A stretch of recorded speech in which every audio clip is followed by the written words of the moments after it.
স্বাগত জানাচ্ছি টিবিএন 24 এর নিয়মিত আয়োজন টিবিএন অ্যানালাইসিসে। আমরা আজকের আয়োজনটা একটু ভিন্নভাবে সাজিয়েছি। আপনারা জানেন যে বাংলাদেশ আজকে একটা নতুন বাংলাদেশে এখন একটা ভিন্ন প্রেক্ষাপট রয়েছে। বাংলাদেশের রাজনৈতিক পরিস্থিতি অথবা বাংলাদেশের বর্তমান অবস্থা কি হতে যাচ্ছে, সামনে কেমন বাংলাদেশের স্বপ্ন দেখছে মানুষ, সেই অ্যানালাইসিস আজকে আমরা করার চেষ্টা করব। আমার সাথে আলোচনার জন্য স্টুডিওতে উপস্থিত আছেন অ্যাটর্নি মীর মিজানুর রহমান এবং কিছুক্ষণের মধ্যেই আমার সাথে আলোচনার জন্য যুক্ত হবেন টিবিএন 24 এর প্রধান সম্পাদক নাজমুল আশরাফ। আমরা দুজনের সঙ্গে আলোচনা করার চেষ্টা করব এবং দর্শক আপনারাও যদি আপনাদের কোনো মতামত আমাদেরকে জানাতে চান অথবা আমাদের কাছ থেকে কোনো প্রশ্নের উত্তর জানতে চান, আপনাদের যদি কোনো কিছু বলার থাকে বলতে পারেন। টেলিভিশনের স্ক্রিনে একটি ফোন নাম্বার দেখতে পাচ্ছেন, সেখানে ফোন করতে পারেন। টিবিএন 24 আমাদের ফেসবুক পেজ, সেখানে লাইভ স্ট্রিমিং হচ্ছে, সেখানেও যুক্ত হতে পারেন, সেখানেও কমেন্ট করতে পারেন। আমরা আলোচনা শুরু করতে চাই। মীর মিজানুর রহমান, আমরা আসলে এই মুহূর্তে বাংলাদেশে নেই, আমরা বাংলাদেশে থাকি না, আমরা আমেরিকাতে থাকি, কিন্তু আমাদের শেকড়টা হচ্ছে বাংলাদেশের যে কোনো কিছু আমাদেরকে ভাবায়, যে কোনো কিছু আমাদেরকে নাড়া দেয়। ভালোটাতে আমরা আনন্দিত হই, খারাপটাতে আমরা কষ্ট পাই। আজকে নজিরবিহীন একটা ঘটনা ঘটেছে এবং একটা অন্যরকম বাংলাদেশ আমরা দেখতে পাচ্ছি। এই বাংলাদেশকে নিয়ে আপনার মন্তব্য শুনি। ধন্যবাদ। যারা এই বর্তমান পরিস্থিতির যে বিজয় অর্জনের পথে যে আন্দোলন, বৈষম্য বিরোধী আন্দোলন এর সাথে যুক্ত ছিলেন, যে কোনোভাবেই হোক, ডিরেক্টলি অর ইনডিরেক্টলি, যারা মারা গেছেন, যারা আহত হয়েছেন, প্রত্যেকের প্রতি শ্রদ্ধা জানিয়ে আজকে কথা শুরু করতে চাই। একটা জিনিস, যে জিনিসটা হয়েছে, যে বাংলাদেশে ক্ষমতাসীন যেই সরকার ছিলেন তাদেরকে হটানোর জন্য 15 বছর ধরেই বা তার আগে থেকে বিভিন্ন সময় বিভিন্ন রাজনৈতিক চেষ্টা চলেছে, কিন্তু যেগুলো রাজনৈতিক দলগুলো যেগুলো পারেনি সেগুলো একেবারেই অরাজনৈতিক সাধারণ ছাত্রদের একটা অংশ না, এবং এটা মাস পার্টিসিপেশন ছিল, এবং তাদেরকে অনুসরণ করে যেই শ্রমিক সমাজ বা সাধারণ জনতা যেভাবে করে এই আন্দোলনটা করলেন, এখানে একটা জিনিস লক্ষণীয়, বিশেষ করে ছাত্ররা, তারা এই যেই ক্ষমতাসীন যে সরকারি দল, তাদের গত 15 বছরে তাদেরকে গ্রুম করা হয়েছিল। তাদের সম্পূর্ণ পড়াশোনা প্রথম শ্রেণী থেকে শুরু করে বিশ্ববিদ্যালয় 15 বছর ধরে তারা এই সরকারের যে বিভিন্ন ধরনের যে প্ল্যান, যে ধরনের পাঠ্যপুস্তক, যে ধরনের প্রোগ্রাম বিভিন্ন কিছু ছিল, সেইভাবে করে তাদেরকে গ্রুম করা হয়েছিল। মুক্তিযুদ্ধের চেতনা, মুক্তিযুদ্ধের কোট অ্যান্ড আনকোট প্রকৃত ইতিহাস, এগুলা করেও আজকে দুঃখজনক ঘটনা হচ্ছে এই তাদের মাধ্যমেই, এই সেই জেনারেশনের মাধ্যমে, এটা কোনো সেই 71-এর পরাজিত শক্তি বা ওইরকম কোনো গ্রুপ না, সেই বয়সের লোকজন না, যারা এই সরকারের আমলে বেড়ে উঠেছে, ক্লাস 1 থেকে শুরু করে ইউনিভার্সিটি পর্যন্ত, তাদের হাতে এই সরকারের পতনটা হতে হলো। এবং তাদেরকে যদিও একবারে অনৈতিকভাবে রাজাকার আখ্যা দেওয়া হয়েছিল, হ্যাঁ, কিন্তু এবং এত লজ্জাজনক এটা যে তারা অভিমান করে বলেছে আমি কে তুমি কে রাজাকার, সেই জিনিসটা পর্যন্ত তারা বুঝতে পারেনি, কিন্তু সাধারণ জনগণ বুঝেছিল। তো এইভাবে করে যে তাদের যেই পতনটা হলো, সেটা এই জনগোষ্ঠীটা, এই যে ছাত্র যে গোষ্ঠীটা, ছাত্রছাত্রী যে গোষ্ঠীটা, তাদের একবারে গড়ে তোলা, তাদের সিলেবাস, তাদের মুক্তিযুদ্ধের ইতিহাস, এই যে এইভাবে করা, তো সেটা আচ্ছা, এগুলো একটা। আর বর্তমানে হ্যাভিং সেড দ্যাট, বর্তমানে যে জিনিসটা সবচেয়ে গুরুত্বপূর্ণ আমার কাছে মনে হচ্ছে, ল অ্যান্ড অর্ডার সিচুয়েশনটাকে একটা স্থিতিশীল অবস্থা নিয়ে আসা। তো সেটার জন্য প্রথম যেটা করা দরকার, ইমিডিয়েটলি এটা করতে 3 ঘন্টার বেশি সময় লাগে না। সেনাবাহিনী, নৌবাহিনী, বিমান বাহিনী, বর্ডার গার্ডস, পুলিশ বাহিনী, যার মধ্যে র্যাবও ইনক্লুডেড, আনসার, প্রত্যেকটা ল এনফোর্সমেন্ট এই সমস্ত এজেন্সিগুলোর টপ লেভেলে, আমি টপ বলতে টপ লেভেলে কিছু মানুষকে স্যাক করতে হবে এবং তাদেরকে ক্লোজ করতে হবে, নট জাস্ট স্যাক করলে হবে, করে মানুষের মধ্যে ল অ্যান্ড অর্ডার সিচুয়েশনের ব্যাপারে একটা আস্থা আনতে হবে, এজেন্সিগুলোর ব্যাপারে একটা আস্থা আনতে হবে, ডিজিএফআই এর মধ্যে ইনক্লুডেড।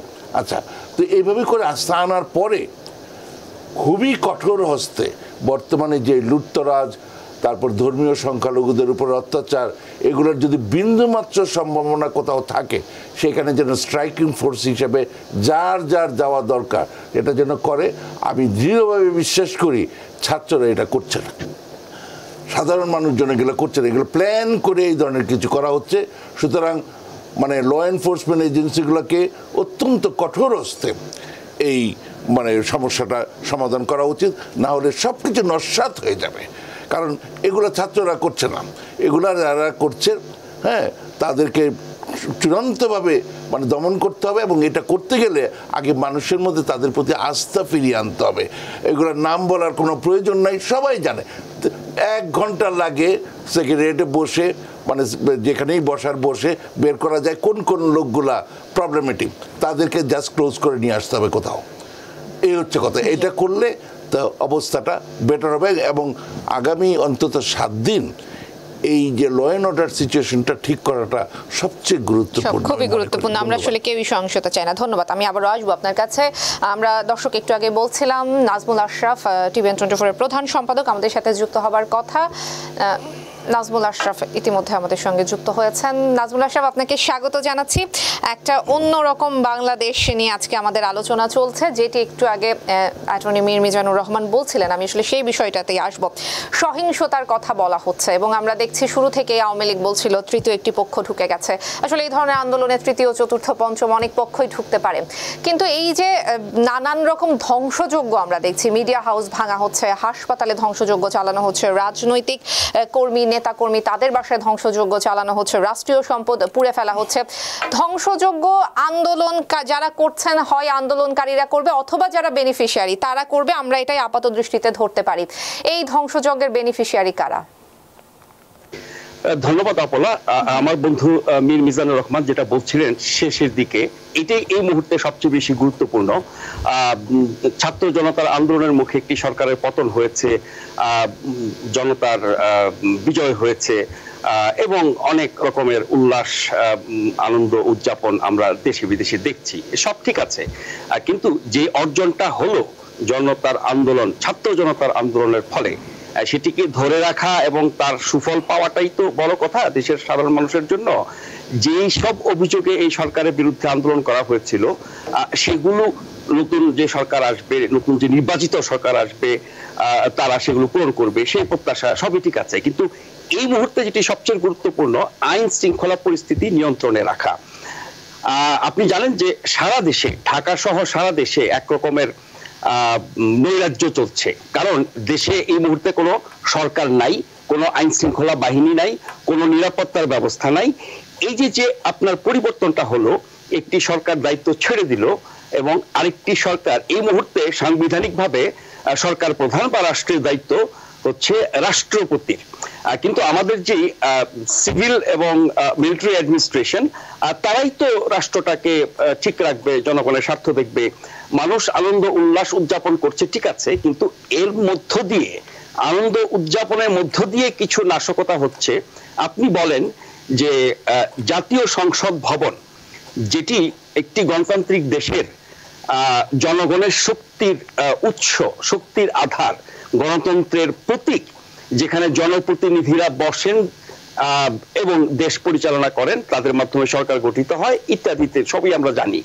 সেই জাতীয় সংসদের ভেতরে ঢুকে ভাঙচুর চালানো, অনাচার চালানো, এবং জাতীয় সংসদকে বলা হয় পবিত্র সংসদ, কারণ জনগণের ক্ষমতার যে ফলাফল নির্বাচনের মাধ্যমে, সেটি হচ্ছে জাতীয় সংসদ।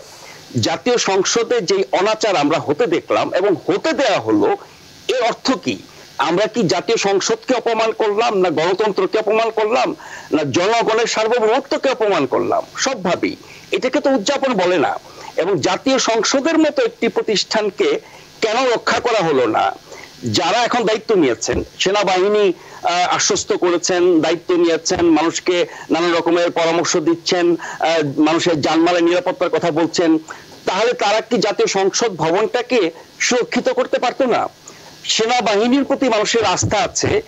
এই যে ট্রানজিশনটা হলো ক্ষমতার পট পরিবর্তন, সেখানে সেনাবাহিনীর ভূমিকা সবচেয়ে বেশি প্রশংসনীয়। জনগণের চরম আস্থা এবং তাদের ভালোবাসা প্রকাশিত হচ্ছে সেনাবাহিনীর প্রতি। সেই সেনাবাহিনী যদি জাতীয় সংসদ ভবনটাকে সুরক্ষিত করতে চাইতো, করতো, সেখানে কিছু সেনা মোতায়েন করতো, তাহলে তো আমরা জাতীয় সংসদ ভবনকে এইভাবে অপমানিত হতে দেখতাম না। জাতীয় সংসদ ভবন আওয়ামী লীগের না, শেখ হাসিনার না, কোনো দলের না, এটা বাংলাদেশের জনগণের। সেই সংসদ ভবনের চিত্র দেখে নিশ্চয়ই আমরা ব্যথিত হয়েছি, যারা গণতন্ত্রকামী মানুষ, যারা গণতন্ত্রে বিশ্বাস করি, নির্বাচনে বিশ্বাস করি, নির্বাচিত সরকারে বিশ্বাস করি, জনগণের শাসনে বিশ্বাস করি। সবকিছু প্রতীক হচ্ছে জাতীয় সংসদ। ঠিক একইভাবে গণভবন, সেখানে সাবেক প্রধানমন্ত্রী যদি বলি এখন, তিনি থাকতেন, ফলে এটা তার আবাসস্থল। কিন্তু গণভবন তো তার সম্পদ না, তার দলের সম্পদ না, তার বাপের সম্পদ না, এটি জনগণের সম্পদ। এই যে গণভবনের যে চিত্র আমরা দেখলাম, যেভাবে গণভবনে অবারিতভাবে ঢুকে সম্পদ লুট করা হলো, এই সম্পদগুলো কার? এটা কোনো ব্যক্তির না, দলের না, দেশের, মানুষের, জনগণের, রাষ্ট্রের। সেই সম্পদ আমরা কেন লুটপাট হতে দিলাম? সেখানে কেন আমরা বাধা দিলাম না? সেখানে কেন আটকালাম না? আমি এগুলোর কোনো কারণ বুঝি না, এবং এই পরিস্থিতি তৈরি করে কার লাভ হচ্ছে সেটি নিয়েও ভাববার বিষয় আছে। ঠিক একইভাবে আমরা জানি যে কোনো রাজনৈতিক পরিবর্তনে, সেটা বাংলাদেশ সহ বিভিন্ন দেশে আমরা দেখেছি, যারা হেরে যান এবং যারা আন্দোলনে যেতেন, তাদের মধ্যে একরকমের রাজনৈতিক দ্বন্দ্ব, সংঘাত, প্রতিহিংসা, এগুলোর প্রতিফলন ঘটে। তার মানে এত বড় একটা পরিবর্তন, যে সরকারটি 16 বছর ক্ষমতায় ছিল, তাদের বিরুদ্ধে বহু অভিযোগ আছে, আবার তাদের অনেক সাফল্যের দাবিও তারা করে থাকেন, সেগুলো আছে। কিন্তু সেই সাফল্যগুলো ম্লান হয়ে গেছে তাদের বিরুদ্ধে যে অভিযোগগুলো সাম্প্রতিক আন্দোলন যার চূড়ান্ত রূপ পেয়েছে সেটাকে কেন্দ্র করে। ফলে যারা ক্ষমতাসীন ছিলেন, আওয়ামী লীগের কথা বলছি, তাদের মন্ত্রী, এমপি, দলীয় নেতা কর্মী, তাদের উপরে হামলা হতে পারে রাজনৈতিক প্রতিপক্ষ, এবং অপরাধদের এই সুযোগে যারা অপরাধ করে থাকেন তাদের মাধ্যমে, এটা তো ধারণা না করতে পারার কথা না। সেখানে আমরা কোনো ব্যবস্থা নিলাম না, ধরে নিলাম পরাজিত শক্তি হামলার শিকার হয়েছে, তারা এত বছর অন্যায় করেছে। যদিও আপনি যদি আইনের শাসনে বিশ্বাস করেন, এভাবে আপনি কোনো অপরাধীকেও শাস্তি দিতে পারেন না, সেটা কথা বাদ দিলাম। শুধুই কি আপনার রাজনৈতিক প্রতিপক্ষ হিসেবে তাদের প্রতি ক্ষোভ, আক্রোশের জন্য এই হামলা চালানো হচ্ছে? এখানে তো আমরা অনেক রকমের অপরাধ দেখছি, লুটপাট, ভাঙচুর, এবং অনেক ক্ষেত্রে সেই সম্পদগুলো কোনো ব্যক্তির না, বা ব্যক্তির হলেও এটা তো দেশের, সমাজের, রাষ্ট্রের। সেই জায়গাটিতে আমরা থামাতে পারলাম না, আমরা সেরকম কোনো শক্ত পদক্ষেপ দেখলাম না। একই সাথে ধর্মীয় সংখ্যালঘু থেকে শুরু করে বিভিন্ন শ্রেণী পেশার মানুষের উপরে যে হামলা হচ্ছে, হতাহত হচ্ছে, সম্পদহানি হচ্ছে, এই নৈরাজ্যটা আমরা এখন পর্যন্ত সেভাবে ঠেকাতে পারলাম না। Because people sneeze. Because not everyone washes their hands. Because kids touch a lot of things. Set a date to get your COVID shot and RSV if eligible. Because if you're wondering, should I get my COVID shot? Think about other people. Learn more at nj.gov/health/vaccines. এবং রাস্তাঘাটে, এলাকায়, দেশ জুড়ে আমরা যে নাশকতা, সহিংসতা দেখছি, যারা আন্দোলন করেছেন, মূলত ছাত্র, সাথে যুক্ত হয়েছে জনতা, সেই শক্তি এসব কাজ আন্দোলনেও করে নাই, এখনো করছে না। তাহলে কারা করছে? নিশ্চয়ই আপনি বলছেন তৃতীয়, চতুর্থ, পঞ্চম পক্ষ। আমরা তাদেরকে চিহ্নিত করে বিচার করতে পারি না, শাস্তি দিতে পারি না, তা তো না। এই মানুষগুলো কারা, এবং তাদের ছবি, তাদের প্রমাণ, তাদের সবকিছু আমরা দেখতে পাচ্ছি, তার ভিত্তিতে আমরা কেন ব্যবস্থা নিচ্ছি না? কারণ এই যে একটা সংকটময়, ক্রান্তিকাল সময় আমরা আছি, এখানে স্বাভাবিক যে প্রশাসনিক ব্যবস্থা, নিরাপত্তা বাহিনীর কাজ, পুলিশের কাজ, বা অন্যান্য সংস্থার কাজ, এরা সবাই আসলে থমকে গেছে, পালিয়ে গেছে, অনেক ক্ষেত্রে আক্রান্ত হয়েছে, এবং তারা তাদের স্বাভাবিক দায়িত্ব পালন করতে পারছেন না। আপনি জানেন, বহু থানা হামলা হয়েছে, পুলিশ পালিয়ে গেছে, তাদের উপর, তাদের সাথে সংঘর্ষ হয়েছে, আগুন দেওয়া হয়েছে। আবারও বলছি, থানাটা রাষ্ট্রের সম্পদ, এটা কোনো দলের না। সেই বাহিনী যদি অপরাধ করে থাকে, তাকে আইনের আওতায় এনে বিচার করেন। পিটিয়ে মেরে ফেলাটা সভ্যতার কাজ না। সবকিছু মিলে আমি বলবো, এই ট্রানজিশন বা উত্তরণ ঘটানোর সময় এরকম ঘটনা ঘটতে পারে, এটা কিন্তু অনমেয়।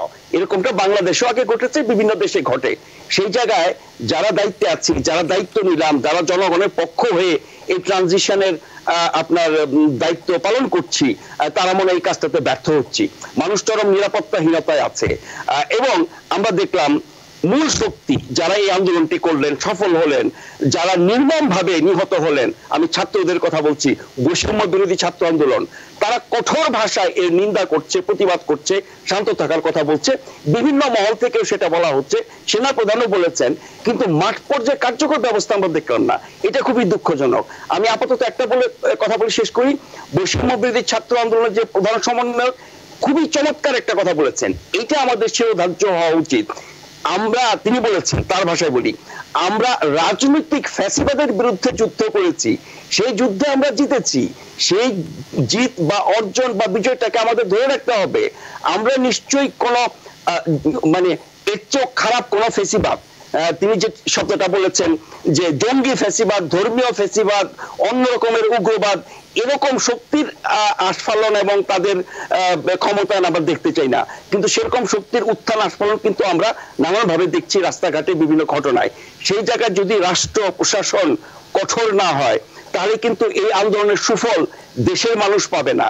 যে আন্দোলন করতে গিয়ে আমাদের 2 শতাধিক নিরীহ ছাত্র জনতা নিহত হলো, যার প্রতিটি মৃত্যুর বিচার হবে, সেই ঘোষণা সেনা প্রধান দিয়েছেন। যিনি অন্তর্বর্তীকালীন সরকারের প্রধান হবেন, তিনিও নিশ্চয়ই সেই ব্যবস্থা করবেন।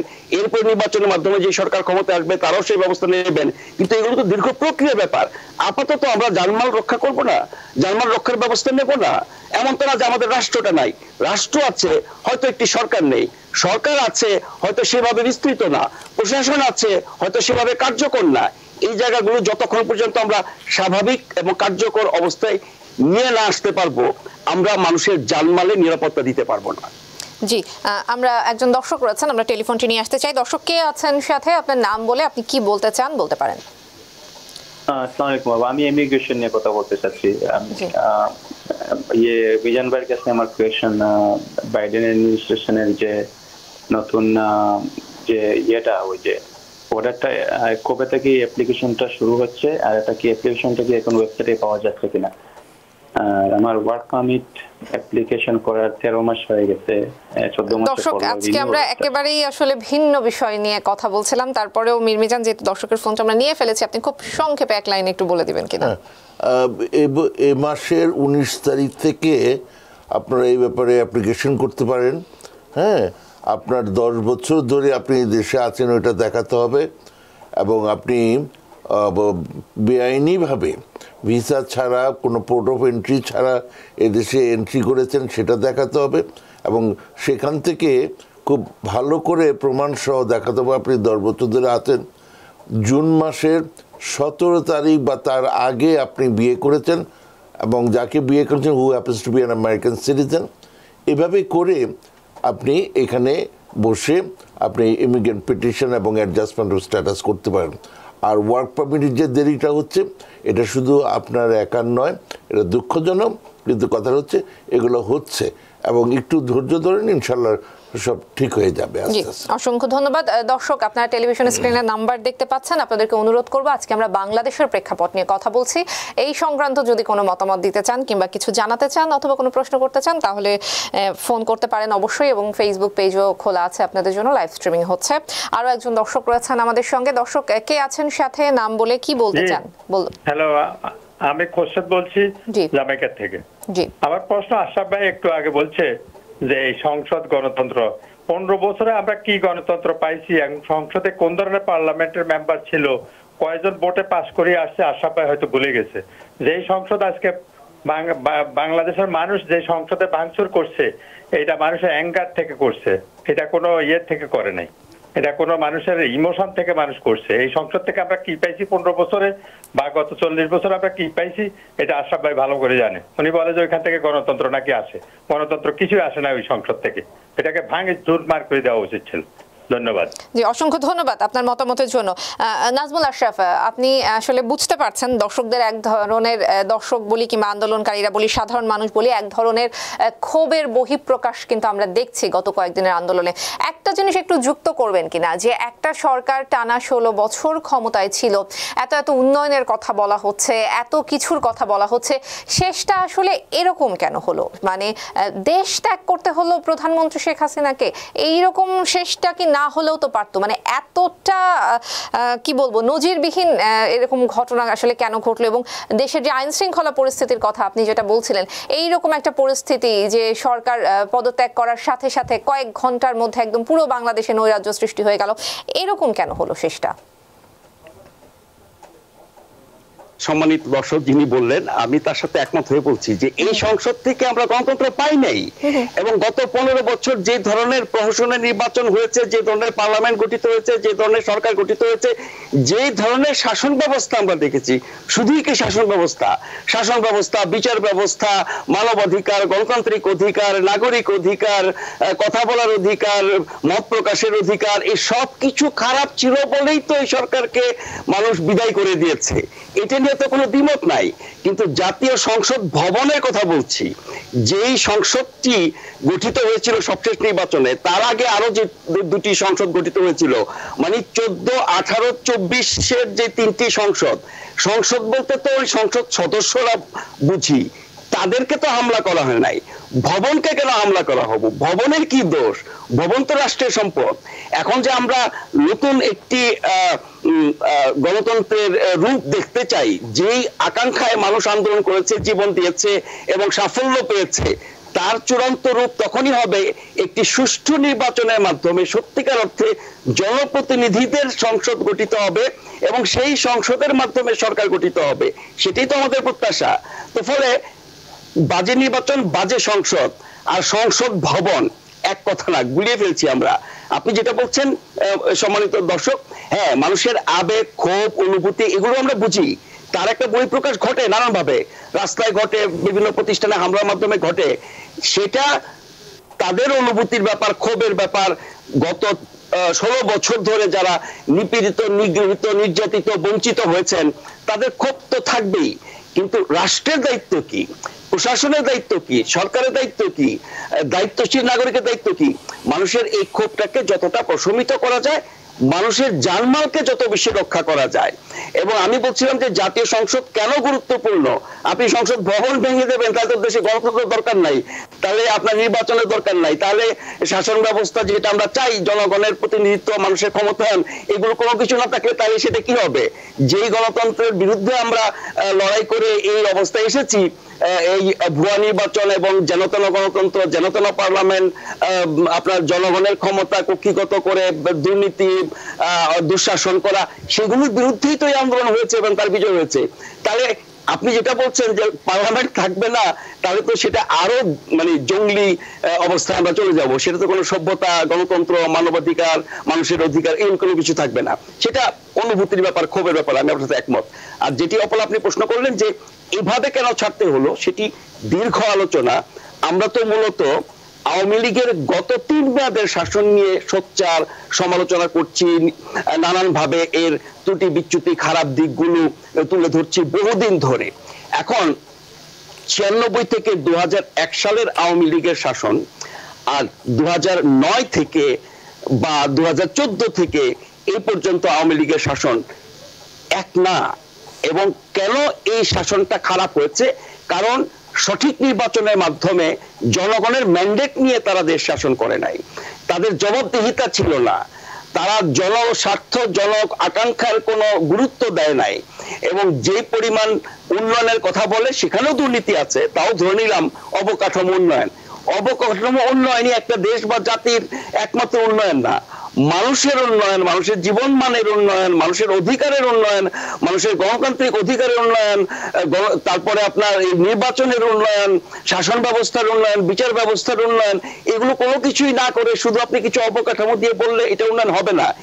এই কথা বলেই তো সরকার এতদিন রাষ্ট্রীয় ক্ষমতা ব্যবহার করে এবং দেশের ভিতরের রাষ্ট্রের যত রকমের ক্ষমতা আছে সবকিছু ব্যবহার করে নিজের আয়ত্তে নিয়ে, তার সাথে আবার প্রতিবেশী দেশের ক্ষমতা, সমর্থন, প্রভাব কাজে লাগিয়ে তারা এত বছর টিকে ছিল। এটা তো সাধারণ মানুষ সহ দেশ বিদেশে সবাই জানে বোঝে।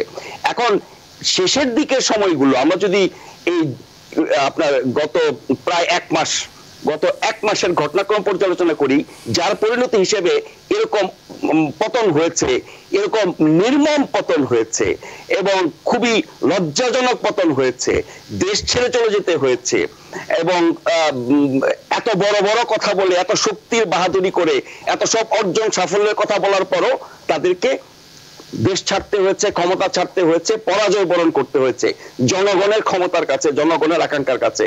কারণ এই এক মাসে যা কিছু ঘটেছে প্রতিটি ধাপ নিয়ে আমরা প্রতিনিয়ত আলোচনা করেছি।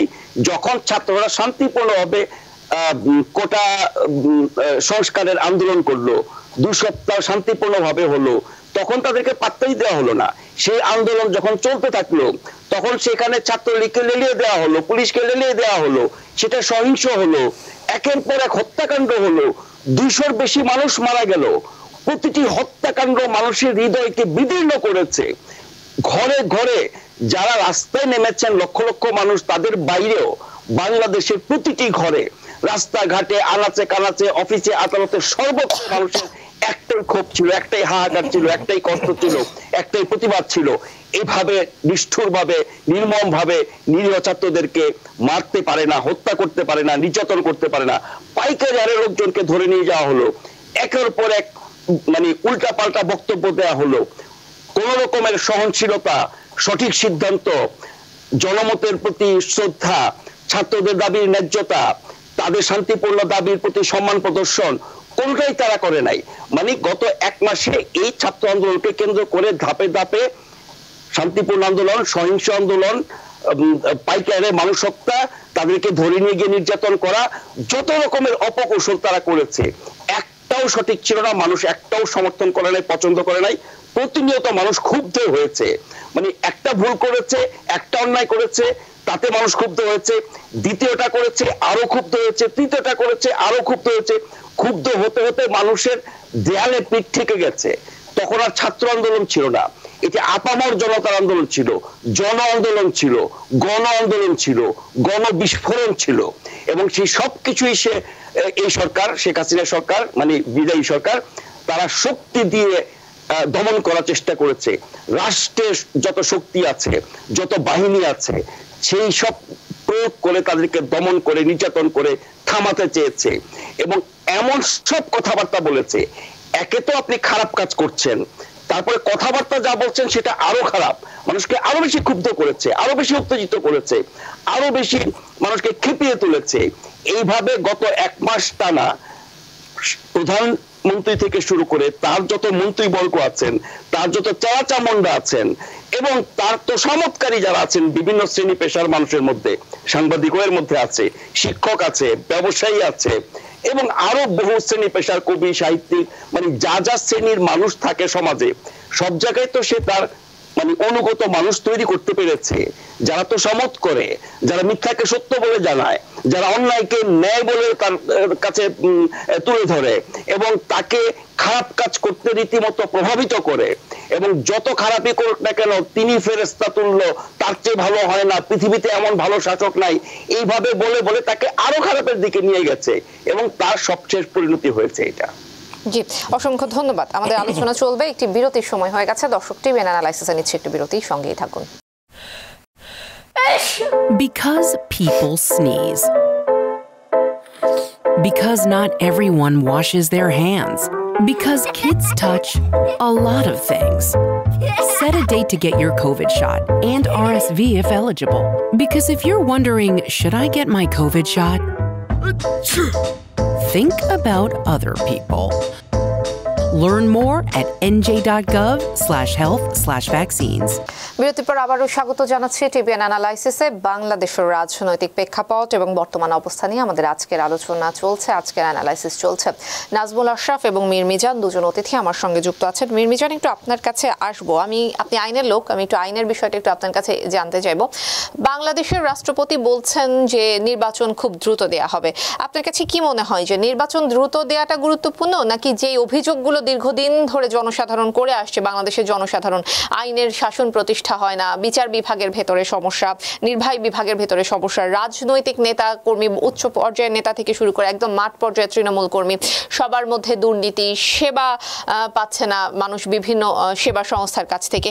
এই বিষয়গুলোর মধ্যে আগে সংস্কার প্রয়োজন। আমি প্রথমে একটা অ্যাকচুয়াল উদাহরণ দিয়ে কথাটা শুরু করি। এই যে পুরো ব্যাপারটা ঘটলো, এটা শুরু হয়েছে যে কোটা সংস্কার নিয়ে, কোটা থাকবে কি থাকবে না ওটা দিয়ে। তো সেখানে 2018 সালে ব্যাপারটা একটা মীমাংসা হয়ে গিয়েছিল। এটা অনেকে বলার চেষ্টা করে প্রাইম মিনিস্টার নাকি আবেগবশত এটা করেছে, তা না। এটা ক্যাবিনেট সেক্রেটারির নেতৃত্বে একটা কমিটি করে ওখান থেকে একটা সুপারিশ এসছে, সেগুলো দেখে শুনে তারপর এটা করা হয়েছিল। আচ্ছা, তারপরে এটা যখন কোটা মুক্ত একটা অবস্থা আসলো, সেটাকে হাইকোর্টে নিয়ে যাওয়া হলো একটা রিটের আকারে। তো সেখানে যে বেঞ্চ এই আদেশটা দিলেন, সেখান থেকে এই ব্যাপারটা সূত্রপাতটা হলো। এবং আপনারা সকলেই জানেন যে সুপ্রিম কোর্টে গিয়ে, আপিলের ডিভিশনে গিয়ে এটা বাতিল হয়ে যায়। তো যেই বিচারপতিরা এই আদেশটা দিলেন, মানে ব্যাখ্যাটা বা বিবেচনা প্রসূত হয়ে যেই মানে সিদ্ধান্তটা গ্রহণ করলেন, এবং এই যে রাষ্ট্রপক্ষে যারা ছিলেন অ্যাটর্নি জেনারেলের নেতৃত্বে, তাদের এই দুই মানে মানে বিচারপতিরা এবং যে রাষ্ট্রের যে অ্যাটর্নি জেনারেল, তাদের এখানে কমপ্লিট এই যে ভুল, যেটা পরে শুধরানো হলো, but it was too late. তাদের একটা দায় দায়িত্ব নিতে হবে প্রথমে, কারণ সবচেয়ে উপরে মানে বিচার বিভাগে যে ব্যাপারটা আমরা শেষ পর্যন্ত ওখানে যাই, সেখানে কিছু মানুষ আছেন যারা ওই পদলেহন করতে চায় বা করেন, এবং করে এক ধরনের সুযোগ সুবিধা নিচ্ছেন বা এক ধরনের চার্ম তারা অনুভব করেন, যে ওদিকে তাকিয়ে থাকেন, ওখান থেকে নাকি যা বলা হয় তাই তারা শোনেন। এই যে গ্রুপটা, অ্যাটর্নি জেনারেল, বিচারপতি, তাদেরকে ইমপিচ করতে হবে প্রথমে। যেই পরে যেই মেকানিজম আছে, যদি সংসদ আছে, সংসদ যত পিছনেই তারা এটা করে থাকুক, এটা করতে হবে যাতে ভবিষ্যতে অন্যেরা সাবধান হয়ে যায়। এমন একটা রায়, তাদের এই দূরদর্শিতা থাকা উচিত ছিল যে এখানে ভুল হচ্ছে, এবং জাস্ট বিকজ ওই নাইলে আপনাকে ডিজিএফআই দিয়ে আপনাকে দেশ থেকে বের করে দিবে, এই ভয়ে চলে এরকম বহু আরও লোক আছে যারা একটা স্ট্যান্ড নেয়, আপনি চাকরি ছেড়ে দেবেন, আপনি যে কোনোভাবে হোক আপনার সম্মানটা মানে সমুন্নত রাখুন, এটা করা হয়নি। দ্বিতীয়ত, আপনি ইলেকশন দিবেন, একেবারে ফেয়ার ইলেকশন হয়ে আসলো, কি দাঁড়ালো, আপনি একটা বর্তমানে যা অবস্থা, একটা সিটে পাশ করে আপনি পুরা দেশের তালুক চালাচ্ছেন। হ্যাঁ, এই যে মানে মানে বর্তমানে যে সরকারটা পতন হলো বা তার আগের যে সরকার ছিল, এরা তাদের নেতা বা নেত্রীরা একটা সিটে পাশ করে যেমনভাবে যে ব্যবস্থাটা করে রেখেছে, তাতে করে তারা পুরা তালুকটা চালায়, একবার ওনারা একবার তারা। তো এরশাদের আমল আমরা দেখেছি, তারপরে 90 আন্দোলন দেখেছি, তারপরে গণতন্ত্রের ফুলগোদারা হয়ে গেল 91 সালে, সেগুলোও দেখেছি। তো সেই যদি একই অবস্থা হয়, সেটা যেন বন্ধ হয়। যেমন খুব সিম্পল একটা ব্যাপার, আপনার ক্যাবিনেটে যে কোনো মিনিস্টার, যদিও তারা মানে প্রাইম মিনিস্টার হচ্ছে ফার্স্ট অ্যামাং দ্য ইকুয়ালস, এবং তারা মানে cabinet form of government, parliamentary form of government, তারা জিতে এসছেন জনগণের রায় নিয়ে, কিন্তু যে কোনো মন্ত্রীর যে কোনো সিদ্ধান্ত প্রাইম মিনিস্টার ওভাররাইড করতে পারেন। তাহলে এইখানে কি দাঁড়ালো, একনায়কতন্ত্র হবে না কেন? আমার হাতে যদি সম্পূর্ণ ক্ষমতাটা থাকে। সুতরাং আমার কথা হচ্ছে, কি হয়েছে সেগুলো তো জনাব আশরাফ খুব সুন্দরভাবে বললেন। আমি চাচ্ছি এই যে এখন আর একদিনের মধ্যে, 2 দিনের মধ্যে, 3 দিনের মধ্যে এখন যেই জনতার যেই শক্তিটা আছে, এটা কাজে লাগিয়ে কিছু ভদ্রলোক মানুষ বসতে হবে যে উই উইল নট, এই যে যেমন 70 ধারা আছে, কি মানে প্রেসিডেন্টের শুধু ওই যে মোনাজাত করার না জানি কি জানাজা পড়ার একমাত্র ক্ষমতা আছে না জানি কি আছে, এই জাতীয় ব্যাপারগুলো এই বর্তমানে যেই ধরনের শক্তিটা আছে জনগণের, তারা ইচ্ছা করলে এই জিনিসগুলো চেঞ্জ করে নিতে পারে। নিশ্চয়ই। দুজন দর্শক রয়েছেন, আমরা একটু দর্শকের মতামতগুলো নিয়ে আসতে চাই। দর্শক কে আছেন সাথে, নাম বলুন, তারপর আপনার মতামত জানান। হ্যালো, জি আমি আশরাফ ভাইয়ের কাছে আমার একটা কোয়েশ্চেন। উনি অনেক সুন্দর কথা বলেন, বাংলাদেশ থেকে আমেরিকার অনেক খবর রাখেন। আমি একটু আমেরিকার ইলেকশন নিয়ে একটু কথা আমি শেয়ার করতে যাচ্ছি। আপনি দর্শক, আমরা আজকে বাংলাদেশের প্রেক্ষাপট নিয়ে আলোচনা করছিলাম। আমি বাংলাদেশের রাজনীতিতে আমরা কথা বলতে চাচ্ছি না, আমি আমেরিকা নিয়ে কথা বলতে চাচ্ছি। আশরাফ ভাই প্লিজ একটু আমাদের ওই যে ভাইস প্রেসিডেন্ট কে হতে পারেন কামাল হারিস একটু বলবেন প্লিজ। বাংলাদেশের নিউ রাজনীতি ওটা বলে এটা এরকমই থাকবে। জি দর্শক, অসংখ্য ধন্যবাদ আপনার মতামতের জন্য। আরো একজন দর্শক রয়েছেন, আমি সেই দর্শকের মতামতটিও নিয়ে আসতে চাই। দর্শক কে আছেন সাথে, নাম বলে আপনার মতামতটি জানান। আমার নাম লিটন শাহ, আমি একজন সনাতন ধর্মাবলম্বী। আমি আসলে প্রশ্ন করতাম বাংলাদেশের পরিপ্রেক্ষিতে যে আমাদের সংখ্যালঘু সম্প্রদায়ের উপরে যে অত্যাচার চলতেছে, এইটা কি আসলে প্রতিটা গভর্নমেন্ট আসে আর যায়, কিন্তু আমাদের এটা কখনো পরিবর্তন না। দোষ কি সবই আমাদের এই সংখ্যালঘু সম্প্রদায়ের?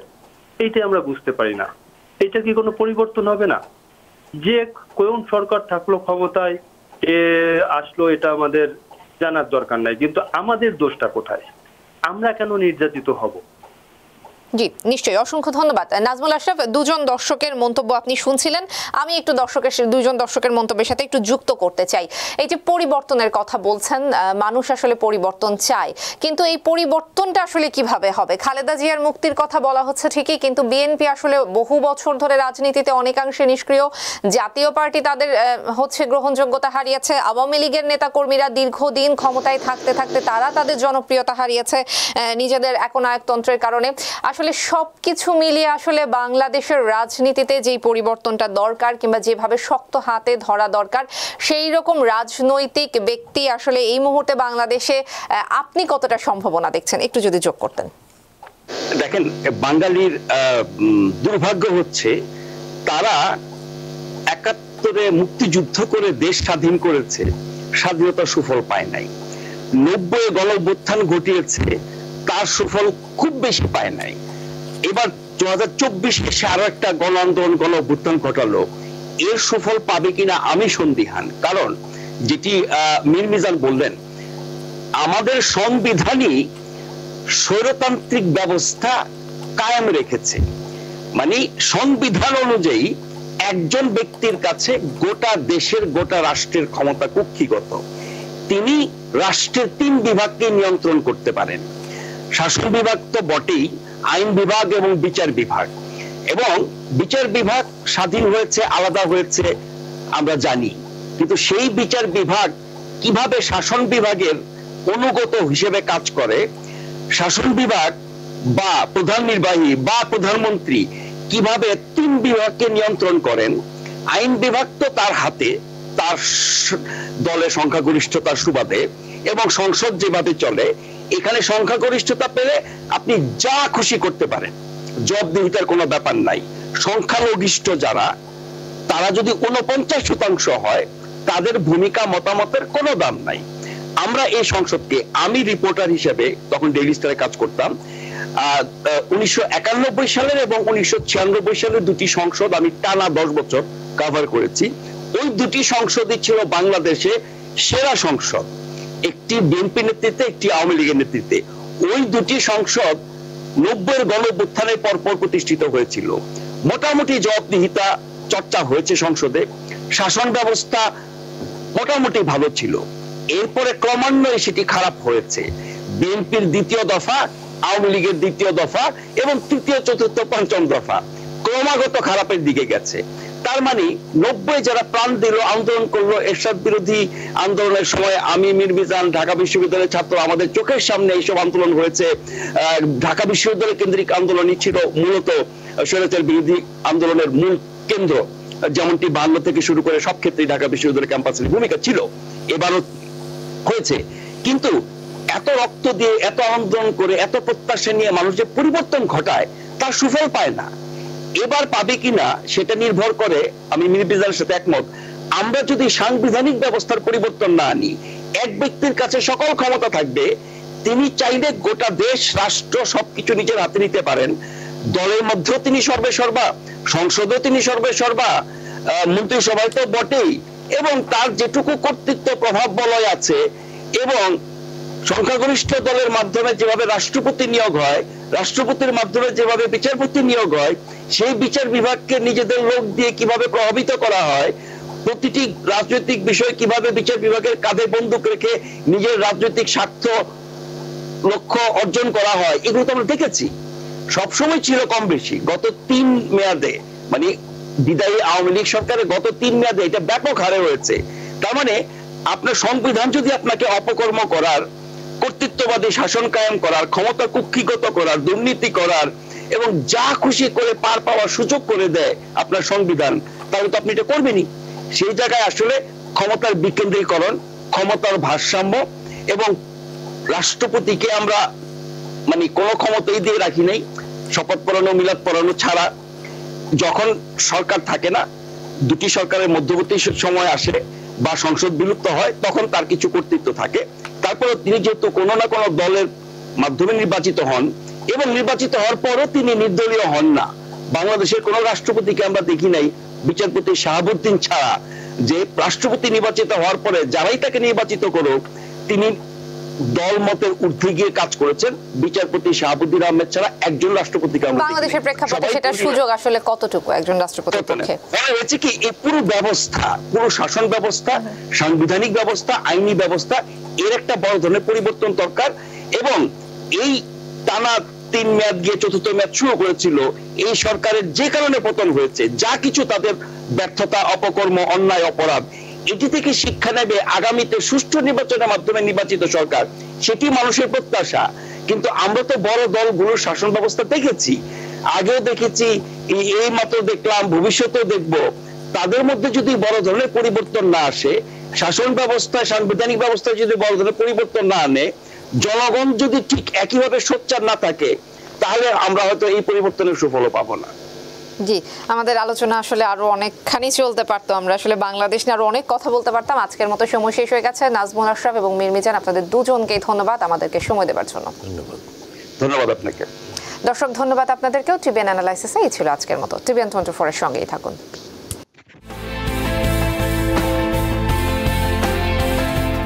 টিবিএন 24 টেলিভিশন দেখতে আজই কল করুন 7187776556। লগ ইন করুন www.totalcablebd.com। নিউ ইয়র্ক থেকে সম্প্রচারিত টিবিএন 24 টেলিভিশন বিশ্বজুড়ে বাঙালির কণ্ঠস্বর।